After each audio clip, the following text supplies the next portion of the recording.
Namo Vaya, Om Namo Bhagavate Vasudevaya. Om Namo Bhagavate Vasudevaya. Hare Krishna, dear devotees. Thank you so much for joining us today. Yesterday we talked about Srila Prabhupada, at least the first part of his life up to the age of 69. And now we wanted to continue.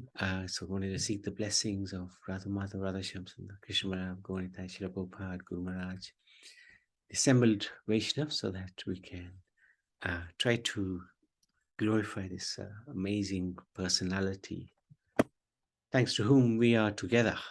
Otherwise, God knows where we would be. So we're going to start with his journey to the States. Before departing to the US, Srila Prabhupada visited Shantipur, chanting the Hare Krishna Jap deeply and weeping bitterly, praying for the mercy of Chaitanya Mahaprabhu, Nityananda, and Advaitacharya. Now, there's a recollection by a priest at the Shantipur temple. Shantipur is in West Bengal. It's very close to Mayapur itself. It's about maybe 100 kilometers north of Calcutta. So this pujari, he was there when Prabhupada was in 1965, was before we went to visit there. So the pujari at Shantipur temple had seen him coming since 1940s and 50s. But he hadn't seen him for several years. And then he saw him in 1965, just before coming to the States. Who are you? This pujari asked him. I remember you coming for so many years. So then Srila Prabhupada responded, my name is Abhay Charanavinda Bhaktivedanta Swami. I'm a disciple of that empowered soul, Srila Bhakti Siddhanta Saraswati Thakur, who has come to deliver the material world. I have been coming here because my Gurudev had given me an impossible mission to fulfill. He has ordered me to take the message of Lord Chaitanya and the holy name of Krishna across the ocean to spread all over the world. I have no qualification, no ability. People in the Western world have never heard the name of Krishna. Oh, who is Radharani? How to convince them? Therefore, for all these years, I have been coming here because this is the place that Advaitacharya, Lord Chaitanya and Lord Nityananda are eternally present. They are planning to take the holy names all over the world. I have been coming here praying to them to empower me to fulfill my Guru's order. Tomorrow, I am taking a cargo ship to New York City, but I don't know what I will find there. I don't know how I will do it. So I'm crying to my Gurudev and to the Supreme Personality of Godhead to empower me.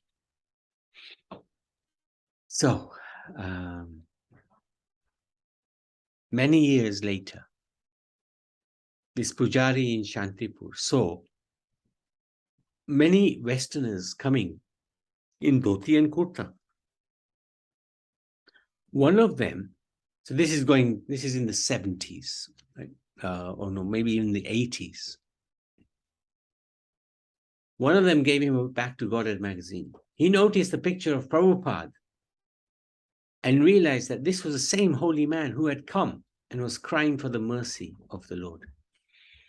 The pujari was ecstatic in the knowledge that the sadhu was successful in his mission. The pujari then came to Mayapur and he told the devotees of this glorious pastime. So this is just to understand a little bit of the mood of Srila Prabhupada before he came to the US. He was very much begging for the mercy of Chaitanya, Nityananda, and Advaitacharya. Previous to this, Srila Prabhupada had met a gentleman named Mr. Agarwal, a Mathura businessman, and had mentioned that he wanted to go to the West to fulfill the order of his spiritual master, to preach the message of Chaitanya Mahaprabhu in English. This meeting had led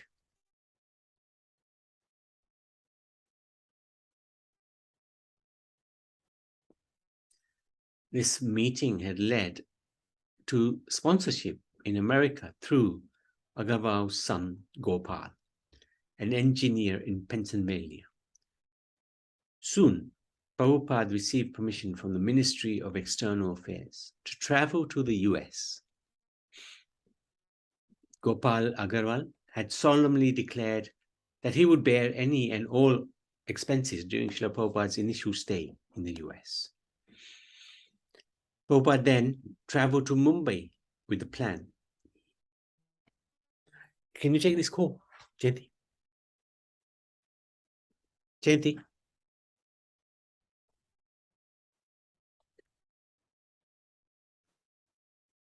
He would seek assistance in getting to America by approaching Sumati Murarji, who he had learned was head of the Scindia steamship line. After all, he had met her at Kurukshetra in the 50s, and she had subsequently donated a considerable amount of money for printing volume 2 of his life's work, his translation with commentary of the Srimad Bhagavatam. Concerned for his health and welfare, Sumati Murarji declined to give him assistance. She was scared. She's going to die in the US. She feared that the lengthy journey by sea would kill him, since he was elderly and had never been outside India. So she didn't want to give him a ticket. She liked him very much, but she was thinking, this old man will die there.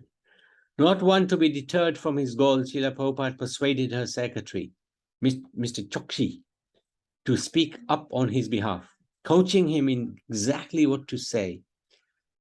I find this gentleman very inspired to go to the US and preach Lord Krishna's message to the people there. But again, she said no, determined in her decision to protect him in spite of himself. Prabhupada persisted, demanding a personal interview with Murarji, Srimati Murarji. But it was not to be. Time passed. She ignored him. For his own good, she believed. Eventually, due to his tenacity, she agreed to a meeting. When he entered her room, he simply said, please give me one ticket. Very determinedly. She could see the total commitment and longing in his eyes, his determination to please his spiritual master and to fulfill the desire of Lord Krishna. It was simply not possible to deny him. So she scheduled a place for him on the ship Jaladuta, which was sailing from Calcutta on August the 13th, 1965. With deep concern in her heart, she said she saw to all his needs, making sure he would travel on a ship whose captain understood the needs of a Vaishnava vegetarian. Captain Arun Pandya made it a point to carry extra vegetables and fruits for the Swami on board. A couple of days before setting sail, Prabhupada arrived in Calcutta just to go to Mayapur and visit the Samadhi of his spiritual master, Srila Bhakti Siddhanta Saraswati Thakur. He wanted to pray and ask for his Guru's blessings. And he also went to Shantipur, as mentioned earlier.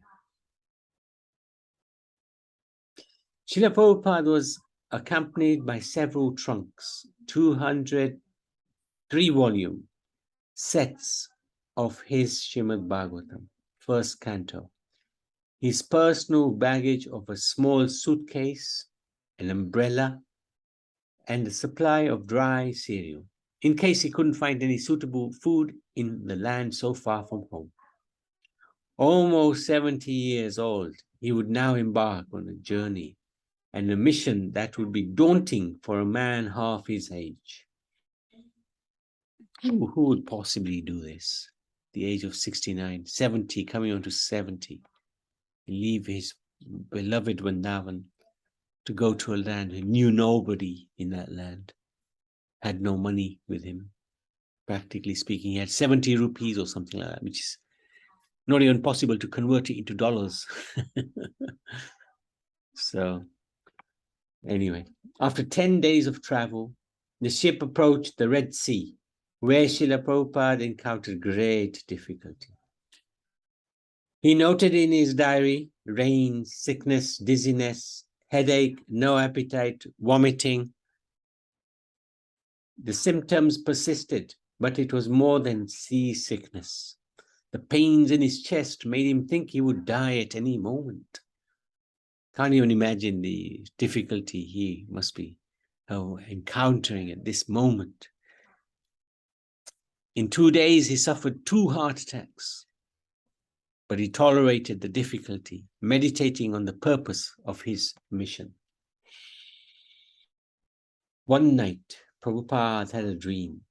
Lord Krishna and his incarnations were rowing a boat, and Krishna told Prabhupada he should not fear, but should just come along. Prabhupada felt assured of Krishna's protection, and the violent attacks did not reoccur.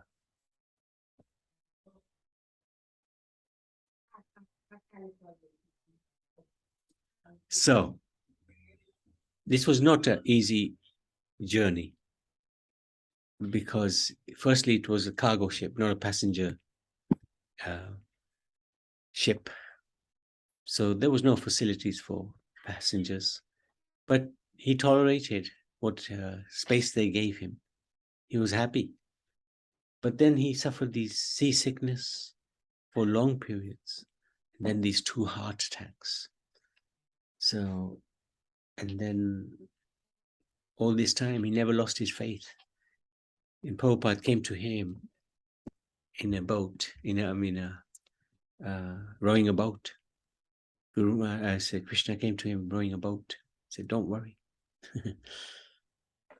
we just come along, just come along.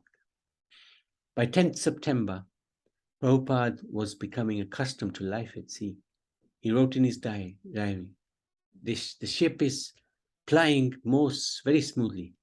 I feel better today. But I am feeling separation from Sri Vrindavan and my lordships, Govinda, Gopinath, Damodar, Radha Damodar. This is a Lord Krishna. So yeah, it's quite unimaginable. You would leave a land like that to go to the West. To leave a land of Krishna consciousness to go to the kingdom of Maya, the capital of the kingdom of Maya, which was New York. The only solace is Sri Chaitanya Charitamrita, in which I am tasting the nectar of Lord Chaitanya's Leela pastimes. I have left Bharat Bhumi just to execute the order of Srila Bhakti Siddhanta Saraswati in pursuance of Lord Chaitanya's order. I have no qualification, but have taken up the risk just to carry out the order of his divine grace.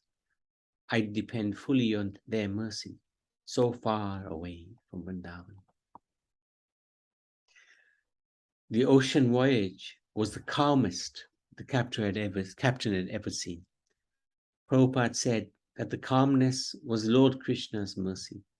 He wrote in his diary, if the Atlantic would have shown its usual face, perhaps I would have died. But Lord Krishna has taken charge of the ship. After a 35-day journey from Calcutta,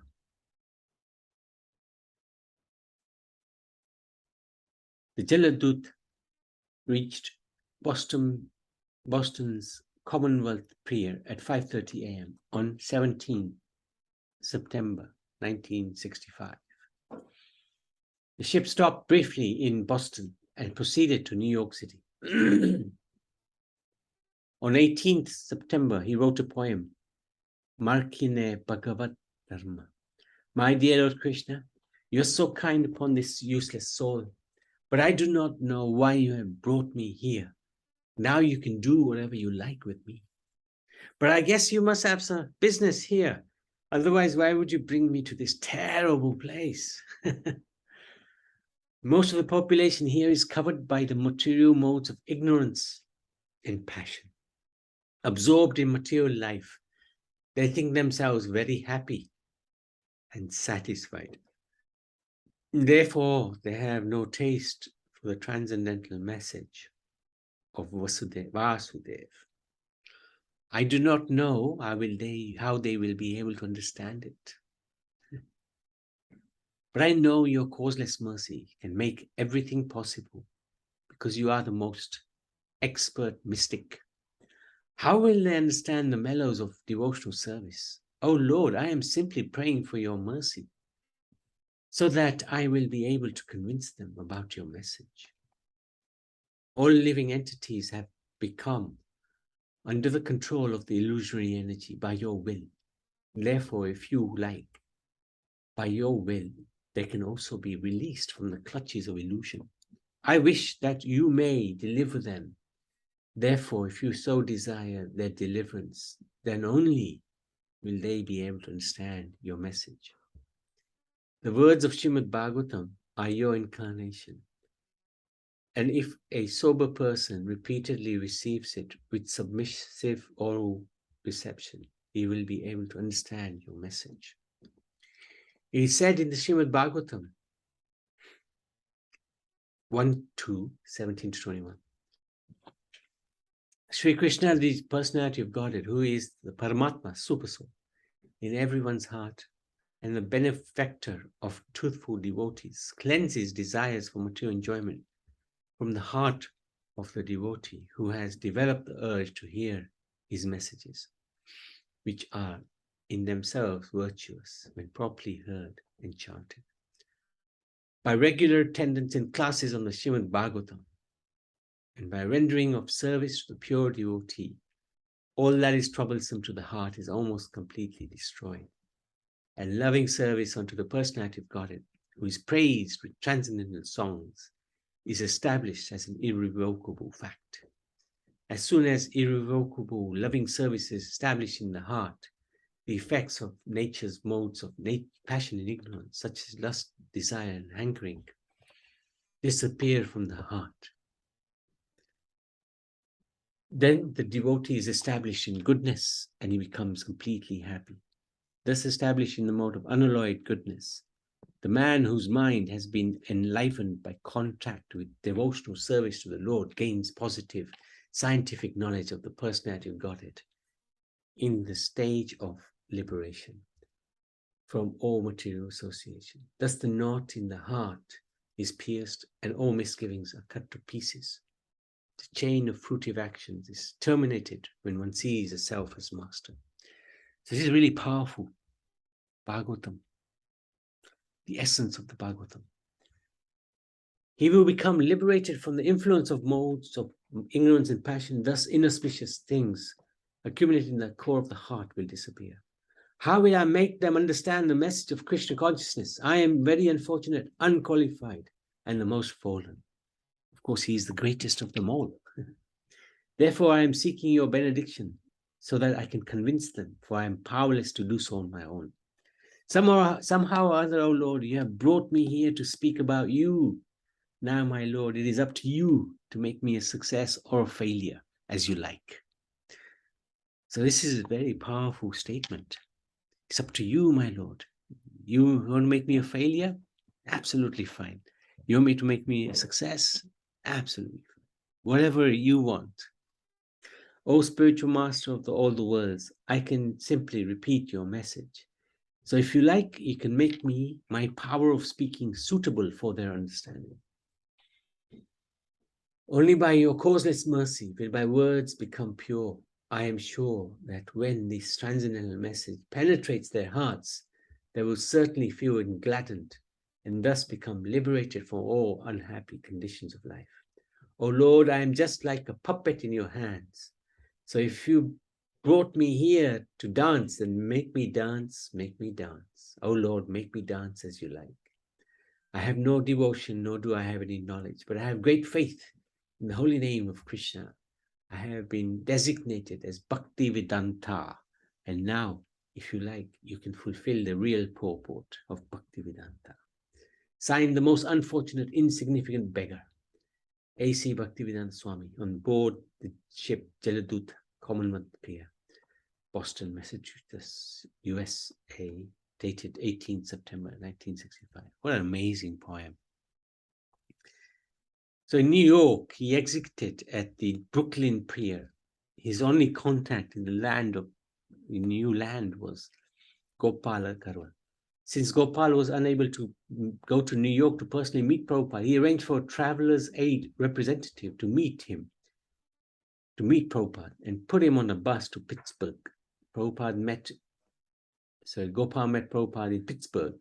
Thereafter took him to his home in Butler, Pennsylvania. This is Gopal here. His son is Bridge. He was in the Mumbai temple a few years ago. This is the beautiful bhajan. Okay, so this is the Jaladuta ship. This is his passport. One time he was asked, "Oh, you look very grave, very sad in this picture." Prabhupada said, "No, this was the most ecstatic moment in my life."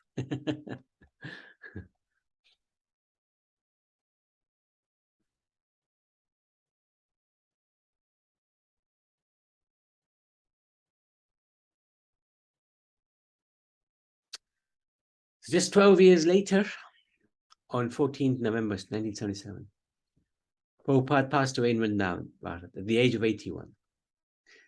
What did Srila Prabhupada accomplish during this brief period in the West?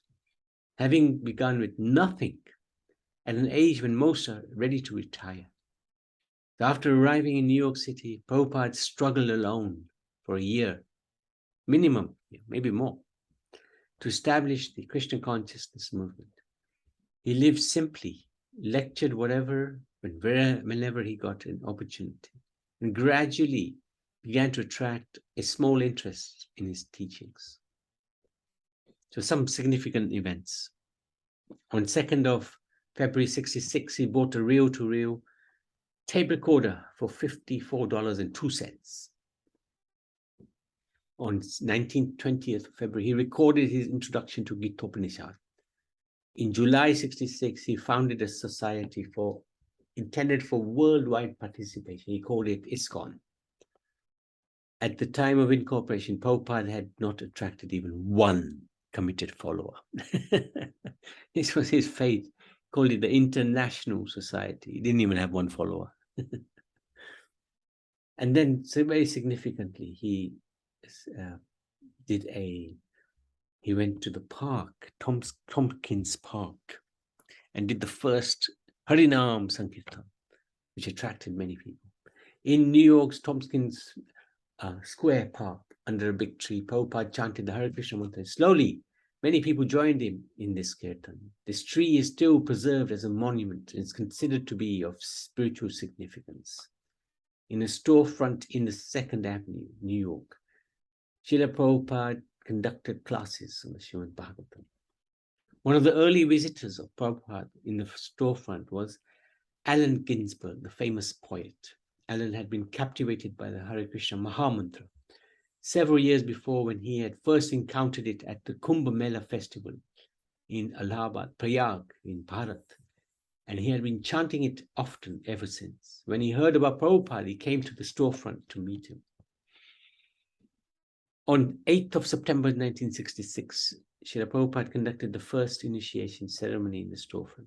By 1967, Prabhupada was ready to expand his mission beyond New York into San Francisco, Los Angeles, Boston, Buffalo, and then on to other countries. He sent his disciples to London, where contact was made with George Harrison from the pop group The Beatles. All ecstatic stuff. George Harrison became very interested, and he released a record of chanting which reached the #1 position in the UK popular music charts, top of the pops.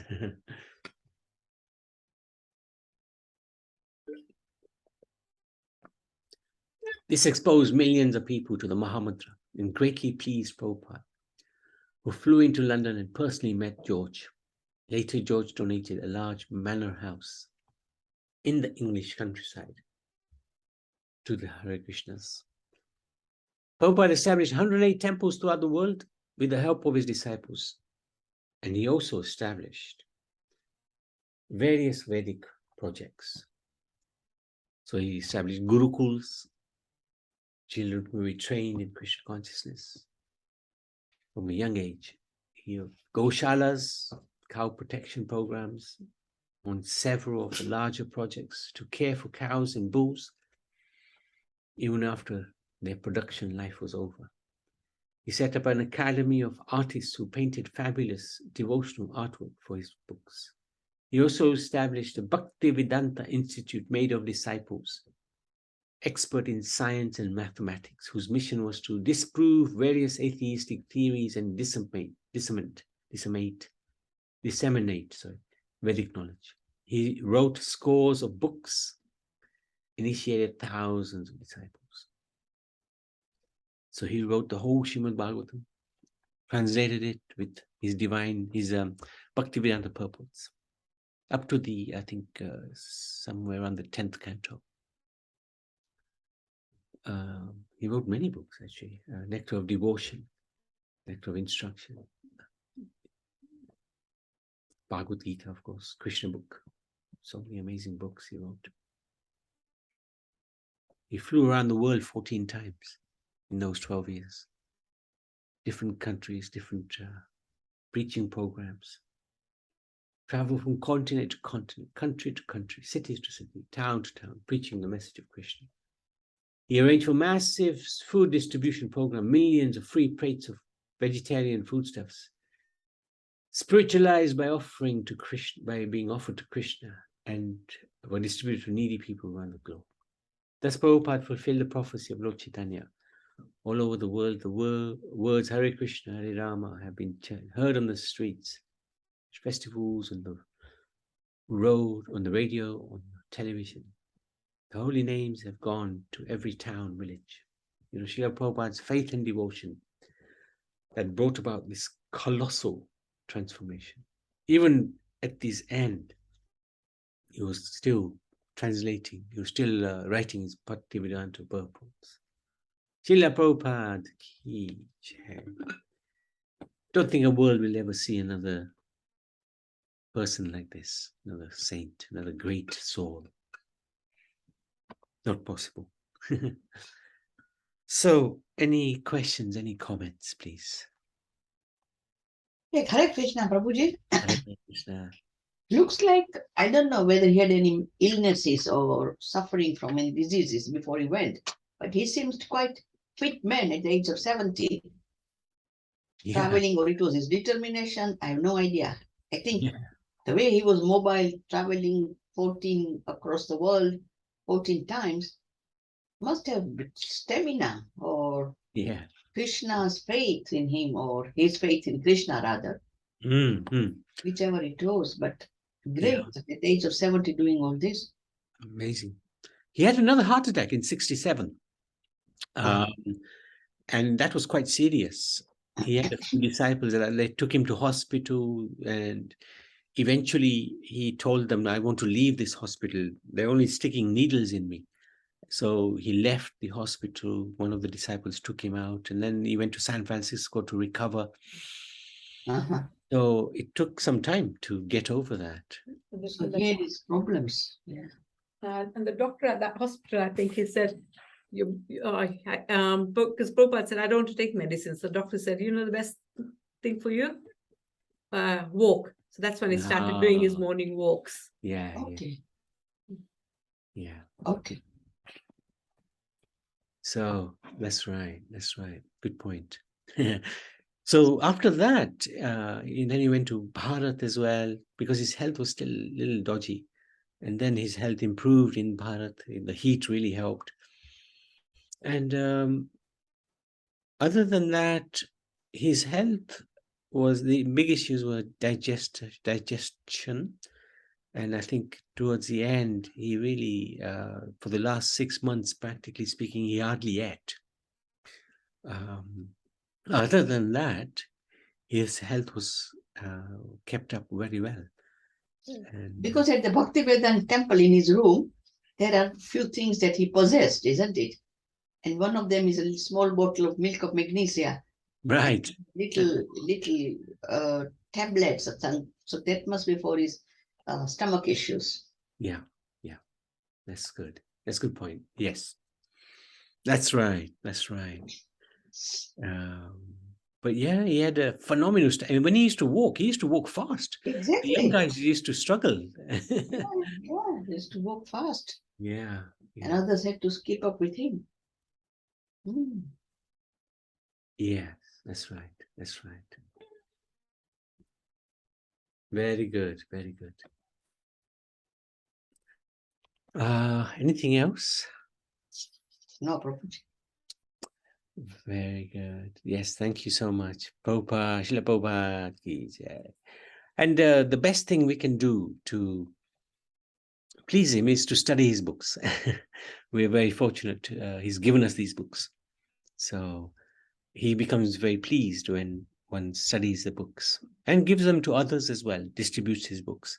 But he was more pleased when one was studying his books, because he used to say, I'm writing these books for you and you are not reading them. He used to hear people used to distribute them, but then he would ask them questions from the book and they wouldn't be able to answer him. So he would say to the devotees, I'm actually writing them for you. You're not reading them. You're not studying them. So it's very important to understand the Bhagavad Gita and the Srimad Bhagavatam, Chaitanya Charitamrita. So let's stop there. Srila Prabhupada ki jai.